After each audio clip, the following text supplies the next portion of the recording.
Hello everyone, I'm Elizabeth Shaw and welcome to the channel, which is all about the narcissistic personality disorder, to give you more understanding of what you might have been through in your life, who you might be dealing with in your life, how to handle them if you can't go no contact, and most importantly, how to recover from narcissistic abuse.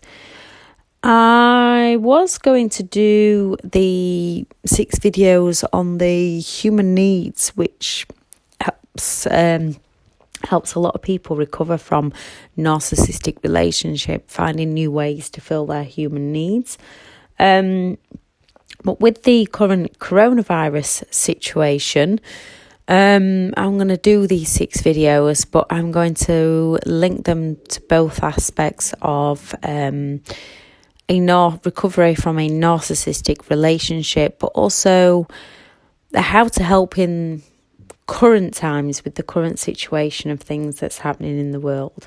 So this video, I'm not sure what I'm going to title it. It's about uncertainty and the narcissist. But we are also living in uncertain times, so it's ways to help you through these uncertain times also. A great man named Tony Robbins discovered the 6 human needs and the meanings behind them. Now, we all need food, water, air and shelter. These are fundamental human needs.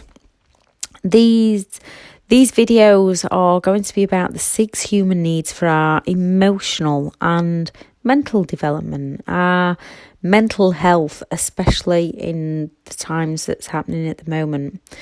The 6 human needs are contribution, growth, certainty, significance, love and connection, and uncertainty. There are lots of free tests online to find out your top 2, as when you do something positive that meets your top 2, life becomes much happier for you. Human needs are what gives us the fulfillment or unfulfillment within our lives, what drives us to do what we do when we do it, what drives us as individuals to make the choices we make on a day-to-day basis in life. There is an emotional side to everything that we do and the choices that we make. So this video is about uncertainty, or you could call it variety. Humans all crave some form of uncertainty. We all like a little variety in our lives, doing the same thing over and over, knowing what we are doing exactly when, never learning or growing, always knowing what's happening can make our lives boring. In current times, you might think you don't want any uncertainty, and I could agree with you. As in current times, when uncertainty is in the extremes, it causes fear, panic, and anxiety. And we all react differently. Yet we do need some uncertainty, or we'd never try anything new. You'd never surprise someone or want to be surprised. We all want pleasant surprises, as we all know right now, negative surprises are what most of us call our problems. Anything negative that causes uncertainty, most of us class as our problems, to which we need to find solutions, and we need to find opportunities to pull us through what we class as our problems. We, at the moment, will be trying and learning new things to get us through this current situation. Currently, with the world's coronavirus, there are high levels of uncertainty, causing levels of anxiety, especially in those that have already had lots of anxiety within their lives. There is those who will react negatively, those who will get prepared, and those who will step out of their comfort zone and help others. When anxiety is kicking in, focus on the positive things. Focus on the singing in Italy, the people creating online support systems to keep in touch with others and help out with the vulnerable, the people creating delivery systems for the elderly and the vulnerable. That's using uncertainty to be kind and help others. It helps fill our human needs for certainty as we are helping others. Growth, doing new things, contribution, assisting the community. So by helping others, it makes us feel calmer. One of the best ways to step out of our fear is to help someone. I believe that was also a Tony Robbins phrase, but if I'm wrong, please correct me in the comments. So when it comes to an abusive relationship, when people stay with an abusive partner, not only because one of their there's plenty of reasons. I'll add the video in the link of why people stay. But we often stay not only because one of our 6 human needs is certainty or love and connection. They could be our top 2, needing that love and connection and that certainty. So we crave to be with someone, but also crave the certainty of having a partner, which makes us addicted to the relationship. Or contribution, wanting to help them. And as narcissists are extremely good at making us feel uncertain and then certain, they give us that variety. It's a very uncomfortable place to be, yet as it's our known, it becomes our uncomfortable yet comfortable zone without even realising it. We end up with that push-pull relationship that releases those hormones of dopamine during the highs and cortisol during the lows and causes that trauma bond within us. Coming away from any narcissistic relationship, be it a parent, partner, boss, friend, can feel like we are weaning ourselves off a drug. We might know that we need to get out of that relationship. We might know that we need to get out of that job and find a new one, distance ourselves from certain family members. It becomes increasingly hard as it's unconsciously filling at least 4, if not 6 of our human needs, which I'll explain in a minute about that. Now, things like the coronavirus, certain family members you will easily be able to distance yourself from now. There is an opportunity in every life's given situation. So certain family members you'll be able to distance yourself from. Certain family members that you care for, you will be able to find ways and means to keep in touch with them, even if that's just going and there's a photo online of a gentleman sat outside a care home on a chair, looking through the window, talking on the phone to his dad. There is ways, if we use our imagination, there is ways to keep in touch with good people. So why is meeting 4 or 6 of our human needs relevant? When our mind believes that we are doing something, believing in something, or our emotions are feeling something that is perceived to be meeting 3 of our human needs, the love and connection, contribution, growth, certainty, uncertainty, and it can be meeting them positively, negatively, or neutrally. We become addicted, whether that's through our actions, emotions, thoughts, or feelings. If our mind believes we are meeting 3, we do become addicted. Therefore, in any abusive relationship, psychologically, a physically abusive relationship, or both, at times you are meeting all 6 of your human needs. When they treat us so right, we have that love and connection.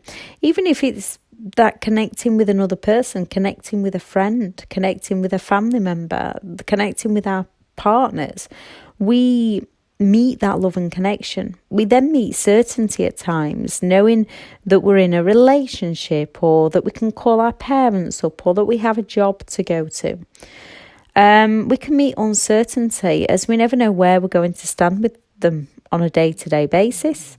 Contribution, as we believe we are helping them, giving to them, changing to fill their needs and be who they want us to be. Therefore, subconsciously, our human needs keep us addicted to a narcissistic relationship, causing all the more of that trauma bond. We are certain they can be good as we've seen it before. We are uncertain when that might be, and we change to help them. We walk on eggshells to please them. And even though this is a negative environment that's detrimental to our mental and physical health, with all the manipulation, gaslighting and brainwashing of our reality and fear of their reactions, guilt of splitting up the family, guilt of leaving someone who claims they need us to help them, feeling like we love them, and the trauma bonding, it keeps us locked unwittingly into that cycle of abuse. The same applies when we actually do break free from that narcissist within our lives, and then they try to pull us back in with false promises of change or the guilt tripping. We are certain they can be good, as we've seen them treat us right before. We're feeling the connection as someone was trying to reach out to us, and we don't want to believe that they're toxic for us. Yet we're uncertain as to if they have changed or not. Yet we want to contribute and help them, meeting 4 of our human needs, making it harder to say no and remove them from our lives. So we can move forward, we can move away from them and start to meet our human needs elsewhere. It becomes increasingly difficult to leave them, but once we start meeting our human needs in other ways, it gets a lot easier. It's a day-by-day, step-by-step process. We can get uncertainty met in a positive way, learning, growing, taking on a new job, starting new activities, neutral ways by staying in what we believe is our comfort zone, even though it's our uncomfortable zone, and uncertain at times, yet because it brings us that certainty, we stay. Or in a negative way, staying in that toxic relationship, drinking, messaging the ex, taking the ex back, reacting to what our parents say, trying to be there for our parents who continue to try and destroy us, doing extra errands for the boss who's actually taking advantage of us. So now's the time to try new things, to break free and get your human needs met away from the narcissist. And also in these uncertain times, it's going to be more indoor tips at the moment for these uncertain times, as to be honest, the governments are just doing whatever they can do, because there's an awful lot to sort out for the governments to sort out. And please remember, everyone will have an opinion about what is happening in current situations.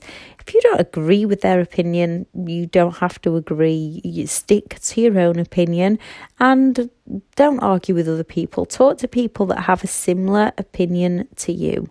But try not to stick around in places that's going to bring you down negatively. Try to find the people that will still make you laugh and raise you up.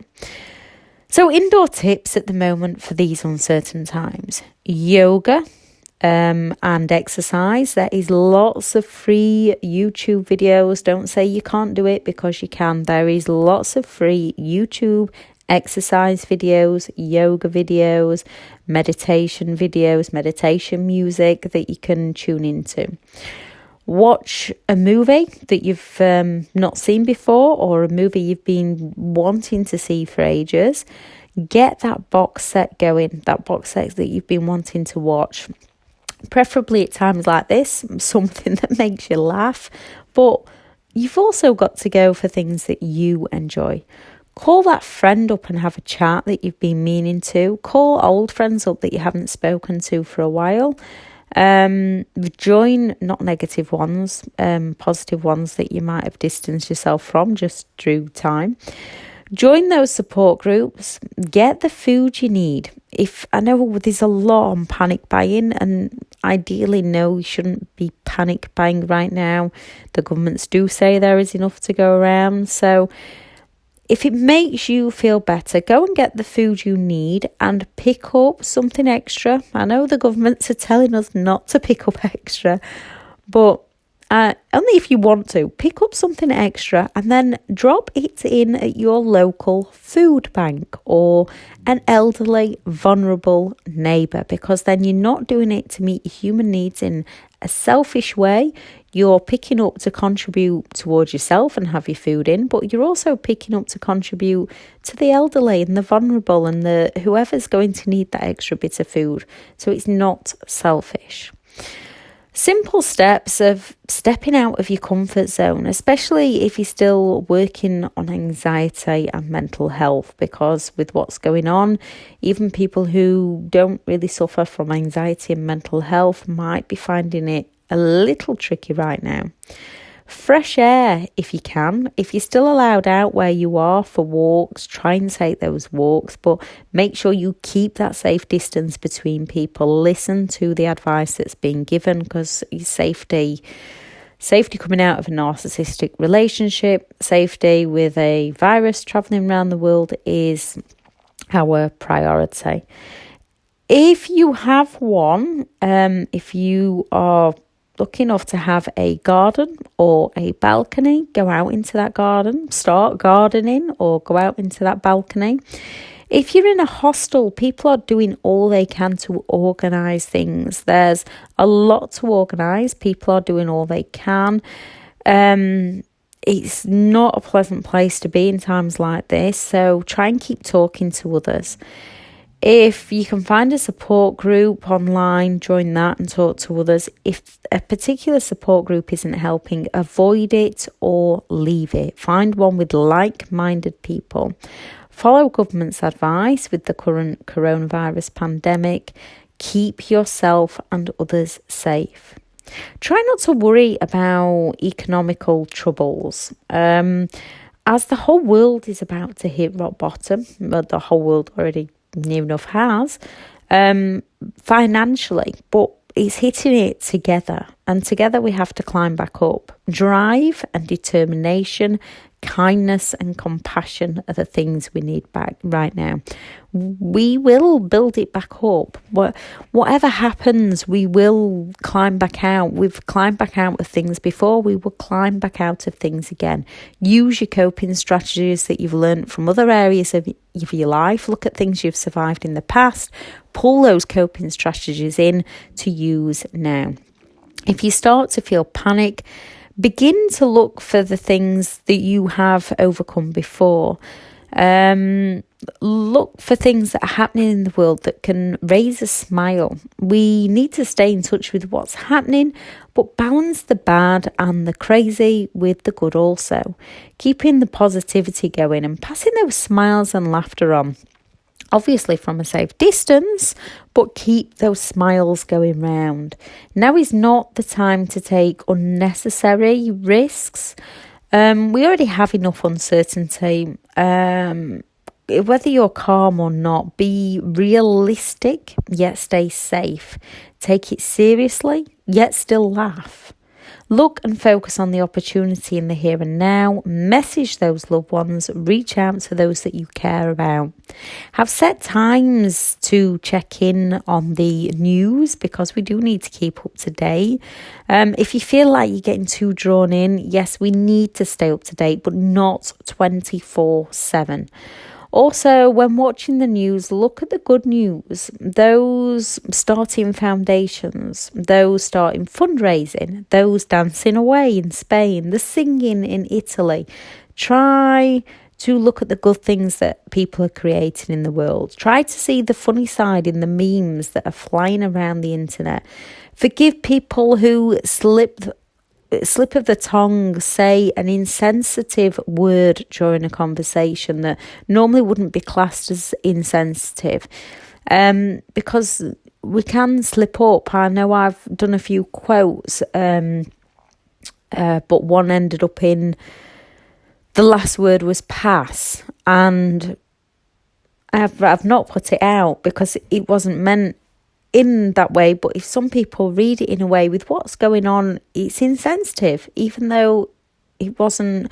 The quote was, I can't think of it now. The quote was something about that bad times don't come to stay, they come to pass, which is often true. Yet the word pass is quite an insensitive word at the moment. So Try not to take to heart if people say an insensitive word during a conversation or something insensitive in a mean meme or a quote. Try to look at the funny side. Keep your mind busy. Get creative. Paint. Pick up that instrument if you have one, and YouTube how to learn to play it. Read books. Write. Help who you can help. I'll repeat it in a different way. These times have not come to stay. Try to find the opportunity. Signing up to online classes, reading online, reading good, uplifting stories. Stay safe, find your smile, look for opportunities. Together, we will see the world through this, and we will get through this. It's one of those one moment at a time, one day at a time. We've just got to keep getting up one day at a time. I know here in the UK, they're saying it's going to change for possibly 12 weeks, especially for the elderly and the vulnerable. On the grand scheme of things, 12 weeks isn't that long. It seems long, but it's not that long. So I'm not sure what they're doing in the USA or wherever you're listening from. But it's trying to not think, 12 weeks, I've got this for 12 weeks, I've got this for 3 months, I've got this for 4 weeks. It's just trying to focus on the day-to-day movements, the day-to-day moments, seeing what you can do, seeing the opportunities you can take, finding the opportunities, finding the positive, finding the laughter to keep that anxiety at bay, to keep your mental health at a level. Please add in the comments anything that's helping you right now, as it will help somebody else. We are all individuals, but we all have the same emotions and the same feelings. I shall add the video I did the other day about the anxiety and the coronavirus. I'm going to try and stay on mainly narcissistic abuse topics, because people are still dealing with narcissistic people. Just because a virus has come along, we are still dealing with them. But I shall also add in about the current situation, because it's happening, it's here, and we will get through it together. Thank you very much for listening. Bye.